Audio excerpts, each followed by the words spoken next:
Hey everyone, this is Denise. I'm here to show you how to make a brown street mask. Here I have a 12 by 9 inch rectangle of a good cotton fabric. I'm going to flip it over. You want the back side out, the wrong side out. And this is interfacing. It's a very lightweight, non-woven, fusible interface. Pellon P44F is my favorite. I'm going to use my iron and I'm going to press this on here. I'll be back. I ironed the interfacing on. I folded the fabric in half, pressed the seam, folded it in half again and pressed the seam.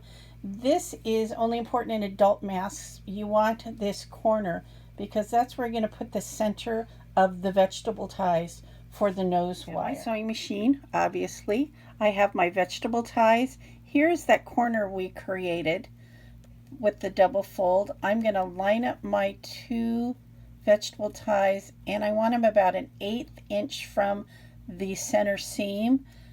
I measure with my fingers to make sure it's even. Now I'm going to give it a zigzag. Okay, I've zigzagged my stitch. I double stitched at the top and I double stitched at the bottom. I'm going to open it up and cut away any long threads. I'm going to sew the sides together. So I've sewn, I switched to orange so you could see. I sewed to here, I back stitched here. I left a 3-inch space, 3 inches, and then I back stitched here and sewed all the way to the end. Taking an infant headband, I've cut it in half. Here's half of the one I just caught. If you don't have infant headbands, you can use 1/4 inch elastic, the soft one, and have it be 7 inches long for each side. So you can see I've already started. I'll try to get this in there. You can see that the headband is on the inside of the mask and I've pinned it on both edges. I'm going to go ahead and do the other side and show you what I have. You can see I have an edge clipped here and the edge clipped here.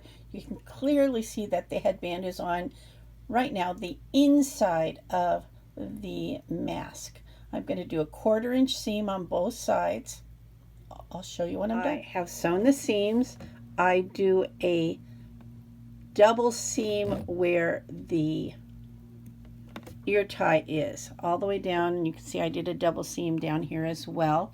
I like to always start at the seamed side when I start sewing on the headband pieces, otherwise sometimes you get a pucker down at the bottom. Now we're ready to turn this side where we've left the opening, and we're going to turn the mask right side out. So I have my mask turned right side out. I'm going to use this tool right here and go in and just push out all the corners so they make a nice point. Step here, and it's pretty important, it makes a difference, is right here we have the zigzag where the nose wires are.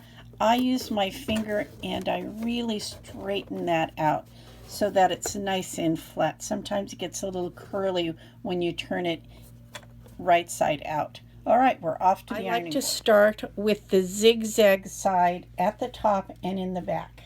And there's a reason for my madness. And then we're going to give it a good press. We have it ironed. We have the zigzag on the back. We're going to go to the center and we're going to use our thumbs as our fold, and we're going to make a fold. And then we're going to take this piece up here and we're going to give that a fold. So we have 2 folds here. We're going to hit it with our iron really hard. Again, avoiding those ear pieces. They don't like to get hot. Okay, so we have our first 2 folds. I'm going to flip it over.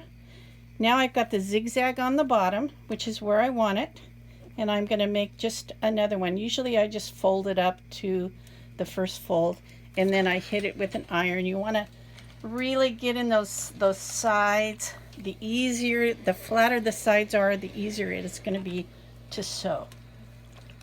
Okay. Now Ready to top stitch. As you can see, I've switched over to my top stitch foot. I like to do it a 1/4 inch around. I've gone all the way around. I've back stitched. The last thing to do is to cut the thread. We are done. Clip away any extra threads and you have your mask.